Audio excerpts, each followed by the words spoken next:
اللہ کی عبادت کریں، عبادت سے برکت آتی ہے۔ حضرت ابو ادریس خولانی رحمت اللہ علیہ حضرت معاذ بن جبل کے شاگرد تھے، تابعی تھے، تابعی بزرگ تھے۔ فرماتے ہیں کہ میں جب سے حضرت معاذ بن جبل کی صحبت میں بیٹھا نا تو برے کاروباروں سے میری طبیعت و چاٹ ہو گئی۔ کئی کاروبار میں دیکھتا تو جھوٹ بولنا پڑتا، اس میں بڑا کچھ کرنا پڑتا تو مجھے ڈر آتا۔ آپ فرماتے ہیں میں نے نا بڑی کوشش کی پر میری مرضی کا کام مجھے صوفی کاہل نہیں ہوتے۔ فرماتے ہیں میرے اندر طاقت تھی کہ میں حلال کما کے بچوں کو کھلاؤں پر میری مرضی کا کام نہیں ملتا تھا۔ حد ہو گئی۔ اور جب انسان نیکی کی طرف آتا ہے تو کچھ نہ کچھ آزمائشیں ضرور آتی ہیں، یہ پکی بات ہے، پکی بات۔ جب وہ غلط ملت کر رہا ہوتا ہے تو اس کو لگتا ہے سارا کچھ صحیح ہے، جب سیدھا ہوتا ہے تو بہت ساری پریشانیاں بھی ضرور آتی ہیں، یہ مزاج ہے دین کا۔ آپ فرماتے ہیں میں پریشان رہنے لگا، حالات خراب ہونے لگے، آزمائش سخت ہونے لگی، کاروبار بند ہو گیا، کام ہی کوئی نہیں ملتا تھا، میری بیوی ناراض رہنے لگی۔ ہلکا ہلکا تو اس نے مجھے کہنا شروع کیا، پھر جلال میں آ گئی، اور ایک دن مجھے کہنے لگی اگر آج نانا کچھ لے کے آئے تو بچے لے کے میکے چلی جاؤں گی۔ آپ فرماتے ہیں میں بڑا پریشان ہوا، نکل گیا فجر پڑھ کے کام کی تلاش میں۔ میں نے ظہر تک تلاش کیا لیکن مجھے کام نہ ملا۔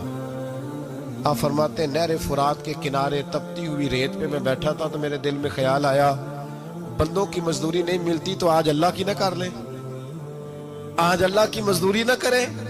آپ فرماتے ہیں میں نے گرم ریت سے تیمم کیا، وضو کیا وہیں فرات، اور گرم ریت پہ کپڑا بچھایا تو نفل پڑھنے شروع کر دی، زور سے اثر تک نفل پڑھے، زور سے۔ چلے میں ایک دعا کرتا ہوں، آپ آمین کہنا، اللہ کرے کہ ہم مغرب کے بعد والے نفل ہی پڑھنے شروع کر دیں۔ نبی کریم سید عالم صلی اللہ تعالی علیہ وآلہ وسلم کے غلاموں کا حال دیکھے، عبادت کا حال دیکھے۔ فرماتے میں نے کہا آج اللہ کی مزدوری کر، زور سے اثر تک نفل پڑھے گرم ریت پہ، اور جب اثر ہوئی نا تو میں نے اپنے رومال میں نا تھوڑی سی ریت باندھ لی۔ گھر کی دیواریں چھوٹی چھوٹی تھی، میں نے کہا بیوی نے دیکھا نا خالی ہاتھ آیا ہے تو اندر سے شور کرے گی، ہم صاحب بھی سنیں گے، تو چلو جب دیکھے گی نا رومال میں کچھ ہے حوصلہ کرے گی، جب اندر جاؤں گا تو سمجھا لوں گا۔ آپ مسکرا رہے ہیں نا ہلکا ہلکا، اس کا مطلب ہے ان باتوں میں کافی صداقت ہے، پرانے بزرگ کر گئے تو اس کا مطلب یہ ہے کہ ان میں بہرحال کافی حد تک صداقت ہے، یہ شور ہوتے رہتے۔ کہتے میں نے وہ کہا کہ چلو دور سے دیکھے گی تو گھر جا کے سمجھا لوں گا۔ آپ فرماتے پہلے میری بیوی دروازے پہ بیٹھی رہتی تھی، بچے بیٹھے رہتے تھے، منتظر ہوتے تھے کہ کچھ لے کے آئے، گھر میں فاقہ ہوتا۔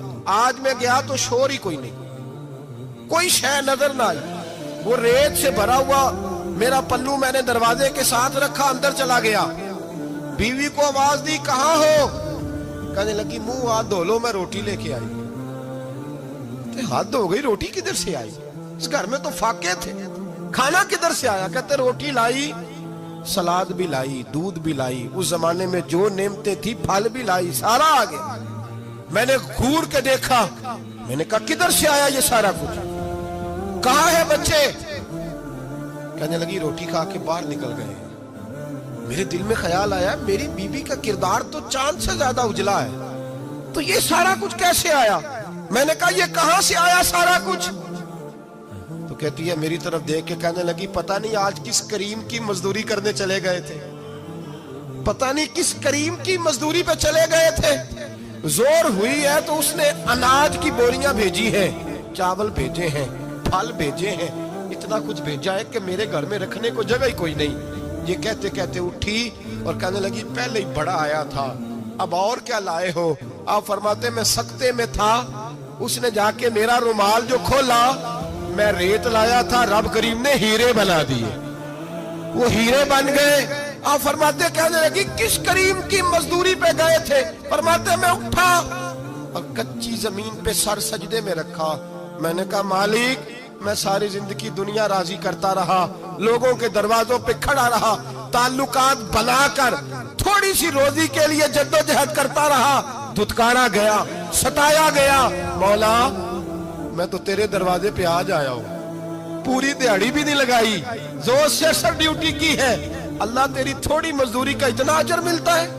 خدایا تو اتنا نوازتا ہے.